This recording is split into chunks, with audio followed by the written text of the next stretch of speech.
Voilà, c'est moi.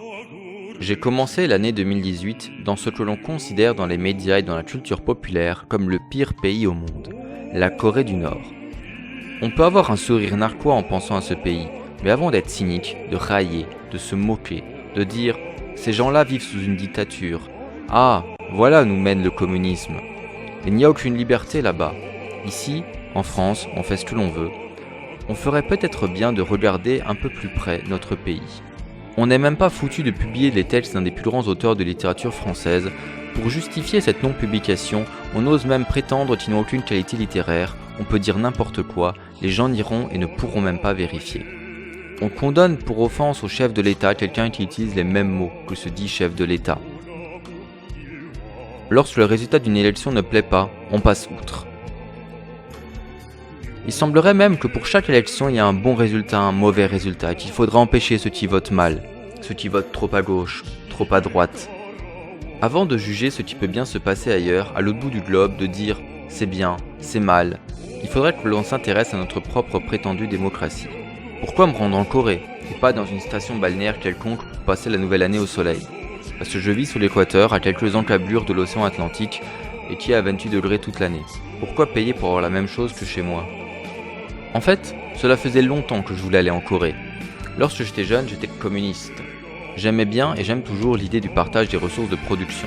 J'avais un drapeau de l'URSS dans ma chambre, ma sonnerie de réveil le matin était l'hymne national soviétique, mais dès que l'on en parle, la même phrase revenait toujours « Ouais, va en Corée du Nord » ou bien « Regarde la Corée du Nord ». Je crois qu'à l'époque, je n'avais pas réalisé qu'il était réellement possible de se déplacer sur un globe, de réellement se rendre en Corée.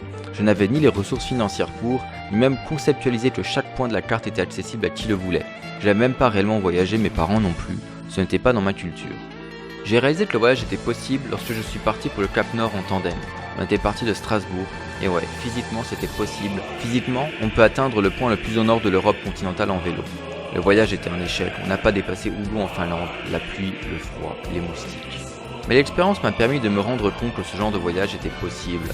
Et un an plus tard, on se retrouvait à faire 70 km en une journée en trottinette dans les pays baltes. La même année, j'ai vécu l'aventure au Kirghizistan. Débarquer dans un pays dont on ne sait rien, ou pas grand chose, sans hôtel, sans parler les langues, à camper quelques jours par 0 degré, la nuit dans une tente au bord d'un lac immense d'eau salée, au beau milieu des déchets et des bousses de vaches. Puis, j'ai vu l'Iran, sans doute le plus beau pays qu'il m'ait été donné de voir. Encore un pays qu'il ne faudrait pas voir car il a mauvaise réputation. Et pourtant. Mais cette fois, je me suis pas fait avoir. J'ai suivi quelques maigres leçons de persan histoire de pouvoir déchiffrer l'alphabet et de savoir dire Farsi Reli Roub Nabaladam, que je ne parle pas bien persan. J'ai même fini par traverser l'Europe avec ma voiture pour me rendre en Biélorussie, le pays le plus fermé d'Europe, Transnistrie à part, mais ce sera pour un autre voyage. La Biélorussie, c'est le dernier vestige de l'URSS en Europe. Et franchement, la Corée du Nord à côté, c'était rien. C'était bien plus dur d'avoir un visa chinois, il fallait montrer ses fiches de paye, montrer qu'on avait une assurance, il fallait montrer son billet retour. Je ne parle même pas de l'entrée en Biélorussie où on a fouillé ma voiture de fond en comble. Les douaniers ne captaient pas pourquoi un couple de Français disait aller faire du tourisme dans leur pays. Pour la Corée, un formulaire, quelques euros et c'est bon, on avait un visa.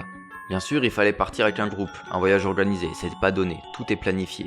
Mais j'avais qu'à suivre le flux, m'asseoir dans l'avion, le bus, le train, regarder là où on me disait de regarder, prendre les photos là où on me disait de prendre les photos. Lorsque je dis que j'étais en Corée, forcément, on me demande si c'était bien, et je ne peux que répondre par l'affirmative. Tout était fait pour donner une excellente image du pays. Nous étions logés dans un luxueux hôtel de 47 étages, tout le hall était en marbre, il y avait de nombreux restaurants, un bowling, un billard, un salon de massage, mais tout était fermé ou désert, nous n'étions que peu de touristes dans cet immense hôtel vide. Je logeais au 42e étage et la vue était imprenable sur le fleuve glacé, et au petit matin, lorsque le soleil se levait, c'était juste sublime. S'il y avait bien une chose que l'on peut dire sur la Corée, c'était que c'était vraiment beau. Forcément, il ne faut pas être dupe. Notre bus faisait des détours pour nous montrer uniquement les plus belles parties de Pyongyang, la capitale, histoire que l'on voit uniquement la meilleure partie, que l'on voit la vitrine de la Corée du Nord pour l'international. Cependant, dire que c'était laid serait mentir. Il y a cette volonté de faire repartir le touriste avec une excellente image du pays. Et mes guides me disaient souvent, il faudra raconter ça, il faudra dire ce que vous avez vu. C'était ça leur soft power, leur pouvoir de convaincre à l'international, c'est ce que les touristes vont bien pouvoir raconter. Il n'avait que ça, puisque les médias internationaux ne relaient jamais le point de vue nord-coréen. La première chose qui m'a marqué, c'est à quel point la Corée n'est pas ce que l'on veut nous faire croire. Je diviserai la Corée en 3. Ce que l'on nous montre à l'étranger, les phrases qu'avec Trump, la liste des prétendues interdictions, dont la plupart sont même fausses. De toute façon, on peut publier n'importe quoi sur la Corée du Nord, aucun journaliste ne pourra aller vérifier les rumeurs, et elles iront bon train. La deuxième Corée, c'est le circuit touristique que l'on nous a montré, où sur nos rails, on a vu ce que l'on voulait bien nous montrer. Il fallait souvent ne pas prendre de photos, notamment au mausolée où sont exposées les dépouilles de Kim Il-sung et de Kim Jong-il. Mais rien d'étonnant, il fallait aussi ruser pour avoir des images à l'intérieur de la cathédrale d'Alexandre Nevsky à Tallinn, ou bien des photos des reliques exposées au sein de la grande mosquée de Rome en Iran, ou bien cette mosquée encore à Shiraz dont j'ai réussi à capter quelques images à l'intérieur. En Corée, on passe par un détecteur à métaux, on est bien fouillé, on n'a pas le droit ne serait-ce que d'avoir une seule carte de crédit ou une pièce de monnaie dans son portefeuille. On doit se contenter ensuite de l'album vendu pour avoir un souvenir. D'ailleurs, la vente était constante. Partout où nous allions, on avait le choix entre les mêmes livres, les mêmes produits, les mêmes films. Il fallait que le touriste laisse son argent. C'est ainsi que je suis reparti à des choses improbables, comme les œuvres choisies de Kim Jong-il, mais à leur décharge, la logique n'est pas différente de l'Iran ou de la Chine. Je dois même dire que les produits valent toujours mieux qu'une énième boule à neige à secouer, ou un t-shirt Hiker New York ou je ne sais quelle autre ville, où tous ces gadgets sont interchangeables. Ou un souvenir de New York ressemble à un souvenir de Paris ou de Londres. La troisième Corée, c'est celle que je ne connais pas, c'est celle que l'on ne m'a pas montrée, celle que j'ai pu apercevoir ou entreapercevoir lorsqu'on célébrait la nouvelle année en buvant du mauvais vin mousseux allemand, alors qu'un feu d'artifice spectaculaire était tiré pour la population. C'est la population qui va au bowling, au parc d'attractions. Ce même parc où je me suis ridiculisé sur des montagnes russes avec une température sous zéro à me glacer le sang, alors qu'en Europe, la plupart des parcs d'attractions sont généralement fermés en hiver pour justement éviter qu'on attrape la mort. Mais aussi dans cette Corée-là, celle des ruraux, celle que je n'ai pas pu voir, ou alors qu'au travers des fenêtres de mon bus, celle qui joue sur la glace, celle qui se déplace à vélo. Parce que oui, contrairement à ce que l'on croit à Pyongyang, il y a plein de voitures. On a même été pris dans un bouchon à la fin du feu d'artifice du Nouvel An. Mais ils sont pragmatiques les Coréens. Aucun intérêt à ce que chaque citoyen ait sa voiture, le métro est très bien, il est propre, et surtout, ils n'ont aucune envie que Pyongyang ne devienne Pékin et son affreux nuage de pollution. D'ailleurs, Pyongyang est assez unique au monde comme ville, puisqu'elle est extrêmement reposante par l'absence de publicité. Certes, on a quelques affiches pour le régime, mais moins qu'en Iran. Visuellement, intellectuellement, c'est un repos absolu. Pouvoir déambuler sans être agressé par toute cette pollution visuelle qui cherche à capter ton attention. Surtout que la ville est belle, très belle. Car malgré les sanctions économiques, ils arrivent à faire des bâtiments splendides. On sent qu'ils ont la volonté d'être reconnus par le monde entier.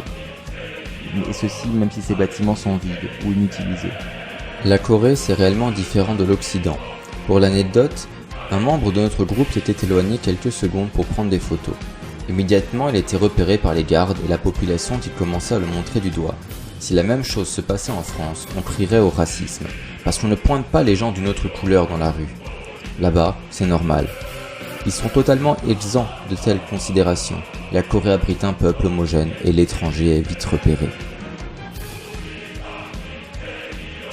Alors oui, on peut se marrer, on peut s'amuser à remarquer que la radio présente dans chacune des chambres de l'hôtel est reliée à beaucoup trop de câbles pour que ça ne soit pas louche, tout en oubliant que nous portons volontairement en permanence nos propres micros et nos propres caméras sur nous.